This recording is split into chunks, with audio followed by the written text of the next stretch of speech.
اللہ تعالی وبرکاتہ۔ وعلیکم السلام ورحمۃ اللہ وبرکاتہ۔ نحمده ونصلي ونسلم على رسوله الكريم اما بعد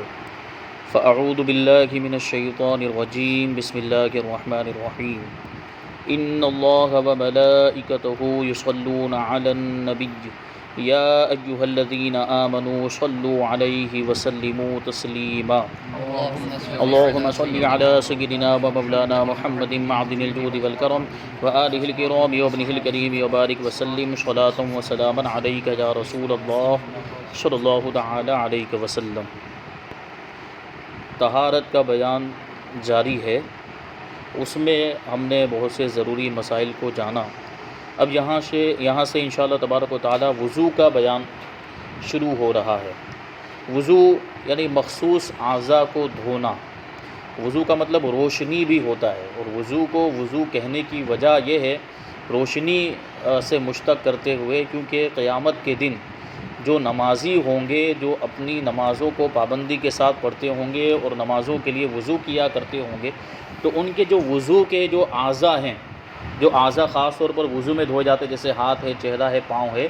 یہ اعضاء قیامت کے دن روشن اور چمکدار ہوں۔ تو ان کے اعضاء کی روشنی سے ہی پتہ چل جائے گا کہ نمازی آ رہا ہے، وہ نمازی جو پابندی کے ساتھ نماز پڑھتا تھا اور وضو کیا کرتا تھا۔ تو یہ وضو کہنے کی ایک وجہ یہ بھی ہے، اور وضو کا لغوی معنی ہے کہ مخصوص اعضاء کو دھونا، جو وضو کے اندر دھوئے جاتے ہیں۔ تو اس کی تفصیل بیان کرتے ہیں کہ وضو میں کتنے اور کون کون سے فرض ہیں، یعنی وضو کے فرائض بیان کرتے ہیں۔ اور فرض کا مطلب ہوتا ہے کہ جو چیز کسی کا رکن ہو، کسی چیز کا حصہ بن جائے، اور وہ اگر اس کو ادا نہ کیا جائے تو وہ چیز ہی نہ پائی جائے۔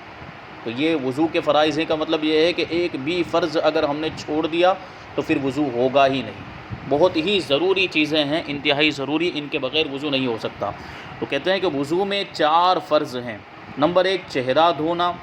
نمبر 2 کوہنیوں سمیت دونوں ہاتھوں کا دھونا۔ اب سمیت کا کیا مطلب ہے؟ یعنی کوہنیاں بھی اس میں شامل ہو دھونے میں۔ کوہنیوں تک کا یہ مطلب نہیں ہے کہ کوہنیوں کے نیچے تک، یعنی کوہنی کو چھوڑ دیا جائے اور اس کے نیچے کا جو باقی کا ہاتھ کا حصہ ہے اس کو دھو لیا جائے، ایسا نہیں، بلکہ کوہنیوں سمیت، جو قرآن پاک کے اندر حکم آیا الی المرافق، کہ اپنے ہاتھوں کو کوہنیوں تک دھو،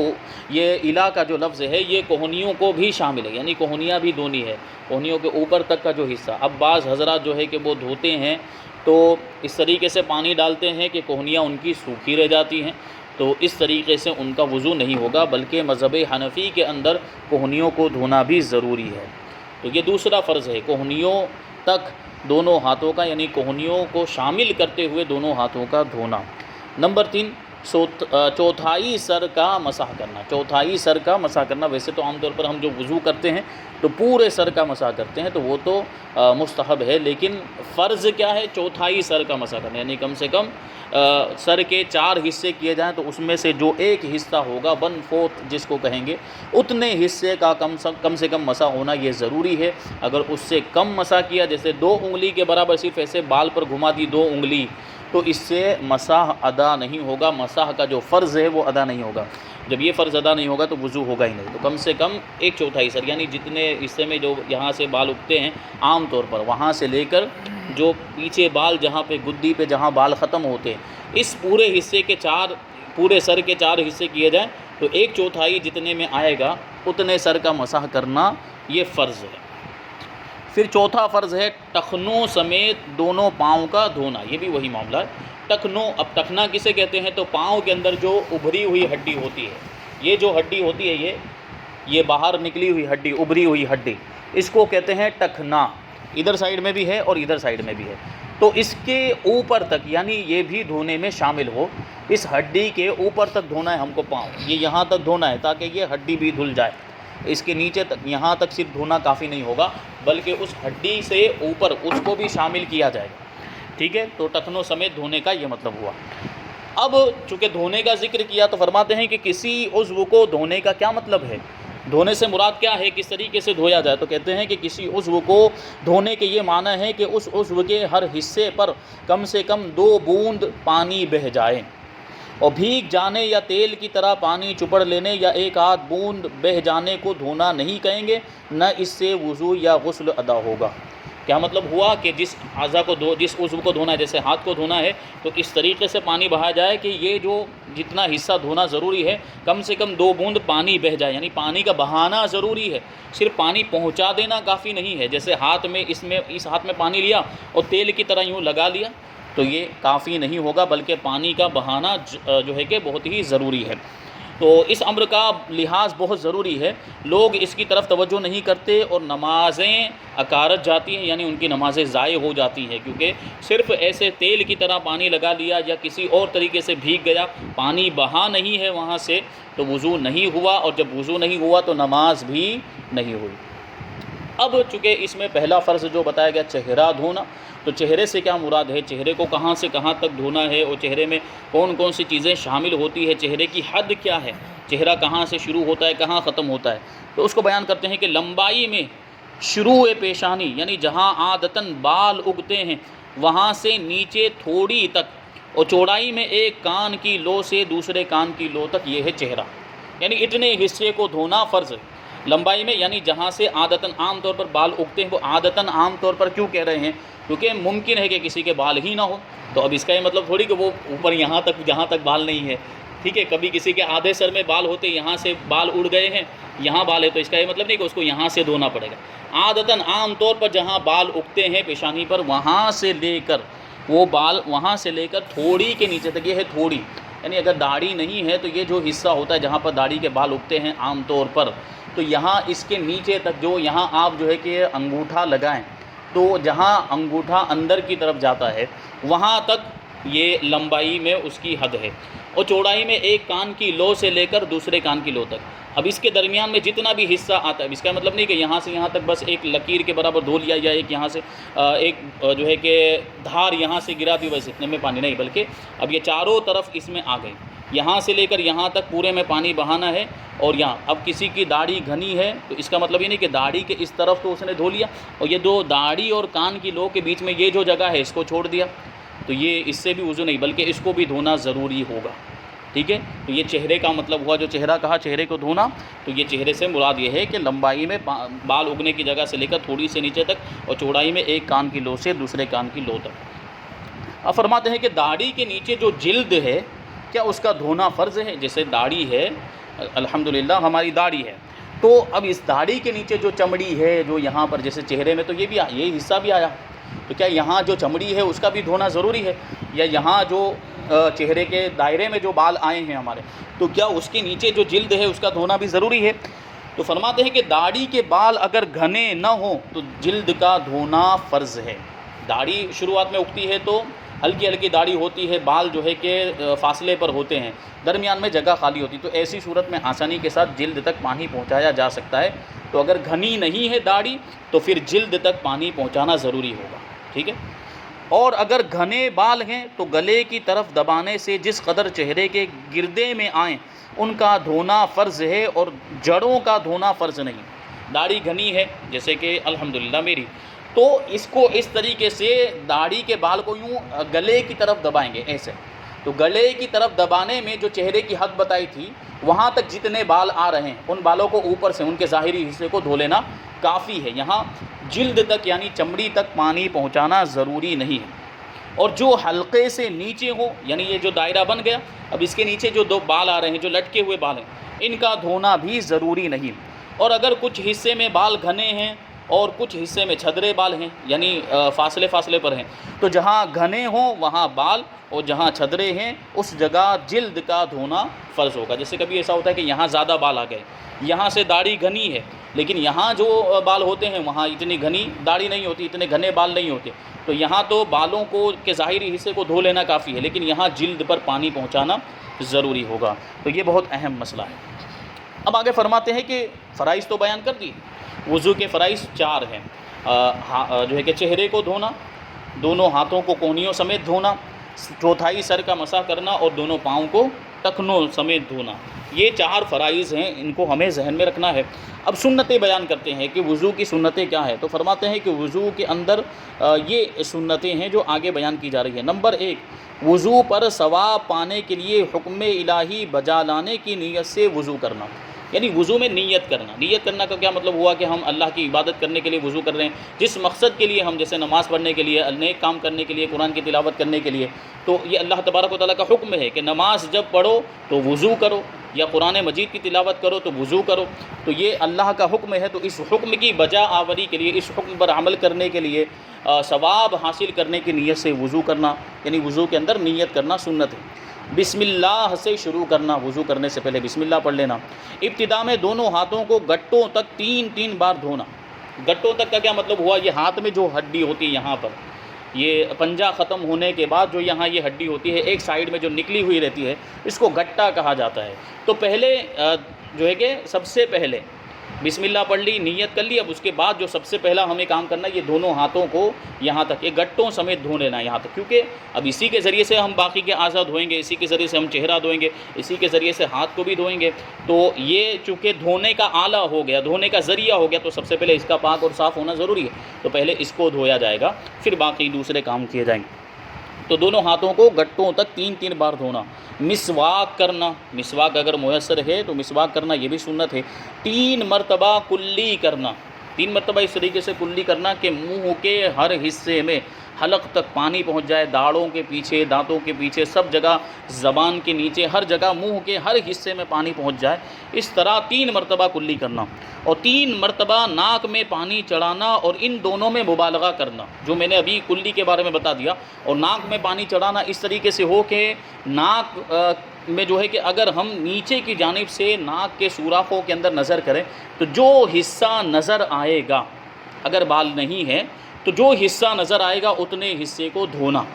یعنی اتنے حصے تک پانی پہنچانا۔ اب یہ کیسے ہوگا، اب ہم کو پانی اوپر کھینچنا پڑے گا، یعنی سانس اندر کی طرف لیں گے تو پانی اوپر کی طرف جائے گا۔ اس کو جاننے کے لیے، پہچاننے کے لیے یہ بات کہی جاتی ہے کہ جلن کا احساس ہونے لگے، یعنی پانی اس طریقے سے ہم کھینچے کہ اب ہمیں یہاں جلن، کوئی زیادہ اوپر پانی جائے گا تو جلن کا احساس، تو اس سے بات یہ ہمیں سمجھ میں آ جائے گی کہ پانی وہاں تک پہنچ چکا ہے۔ البتہ ضروری جو ہے وہ کیا ہے کہ جتنا حصہ جو نظر آتا ہے، جو ظاہری حصہ ہے، اگر نیچے سے دیکھا جائے تو اتنے حصے تک پانی کا پہنچانا ضروری ہے،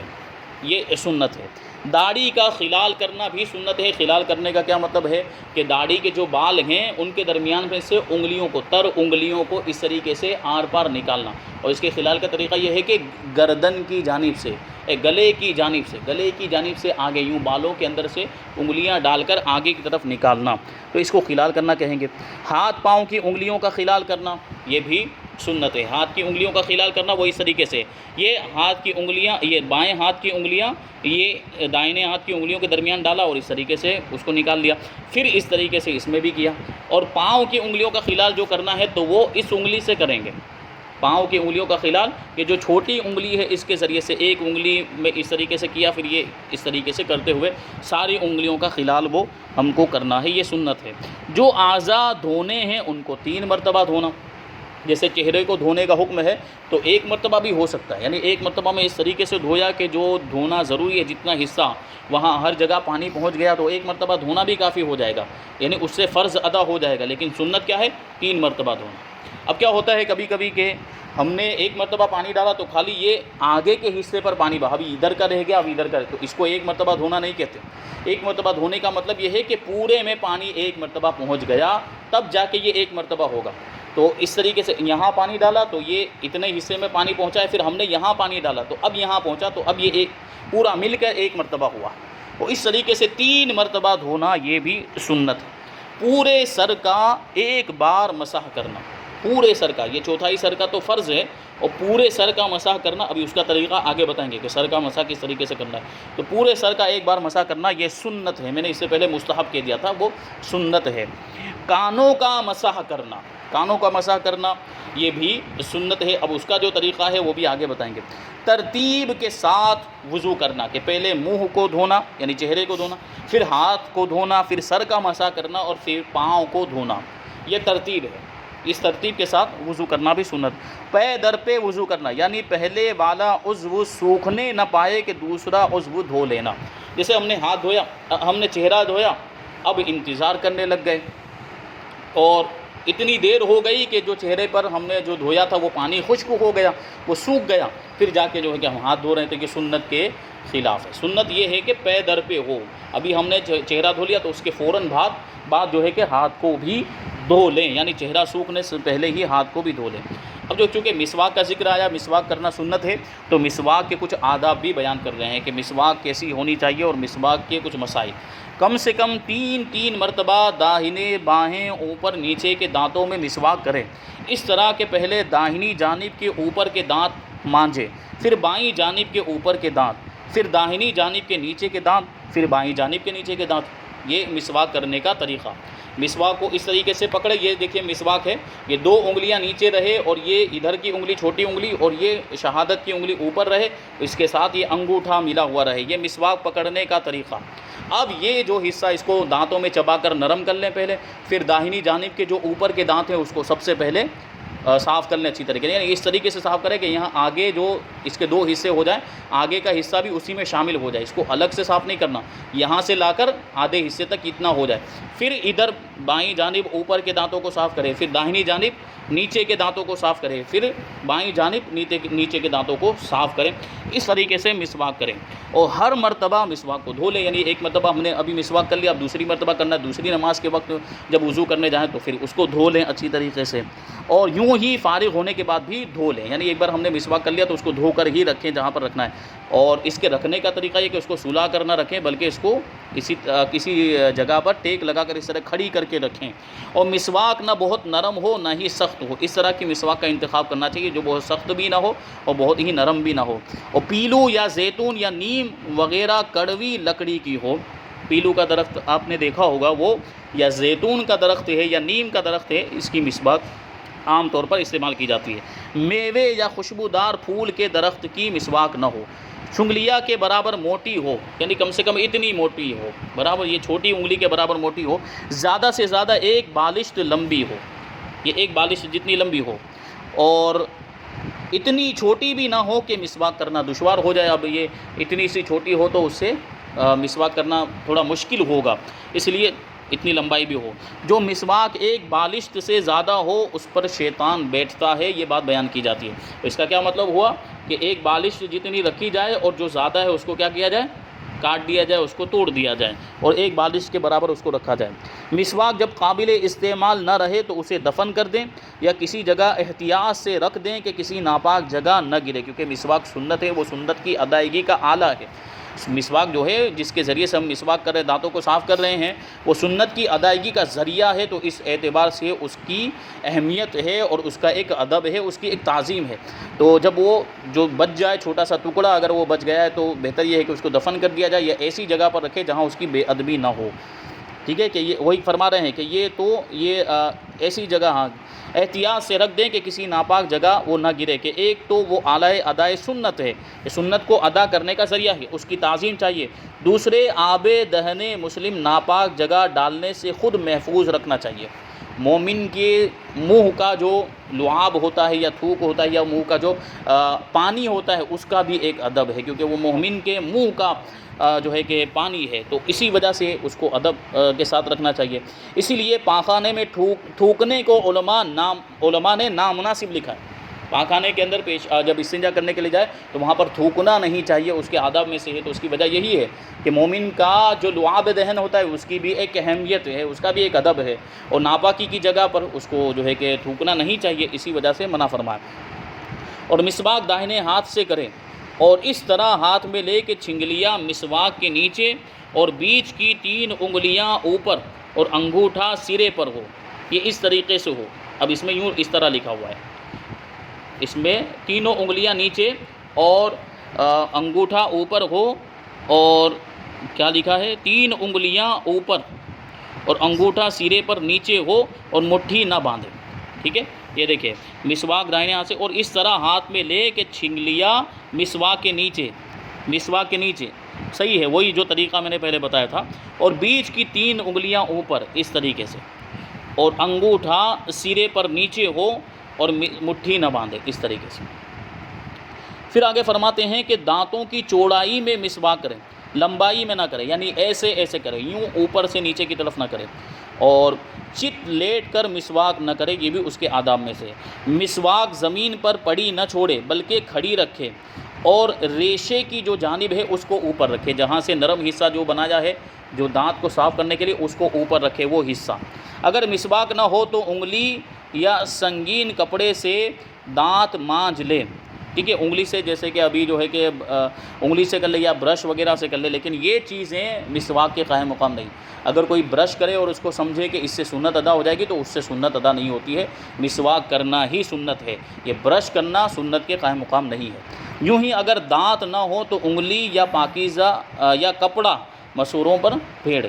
یہ بھی جو ہے کہ طریقہ، اگر دانت ہی نہیں ہے تو مسوروں پر انگلی لگا پھیر لے، انگلی سے صاف کر لے مسوروں کو، یا پھر کسی کپڑے سے مسوروں کو صاف کر لے۔ یہ تو سنتیں بتا دی ہیں، اب وضو کے جو ہے کہ مستحبات کو بیان کر رہے ہیں کہ وضو میں کون سی چیزیں مستحب ہیں۔ یہ چونکہ تھوڑا سا لمبا بیان ہے یہ وضو کے مستحبات کا، اور اس کے بعد سر کے مسح کا طریقہ کیا ہے، وضو کے مکروہات کیا ہیں، اور وضو کو توڑنے والی چیزیں کون کون سی ہے، انشاءاللہ تبارک و تعالی اس کو آئندہ بیان کیا جائے گا۔ اللہ تبارک و تعالی ہم سب کو عمل کی توفیق عطا فرمائے۔ وما علینا الا البلاغ۔ السلام علیکم۔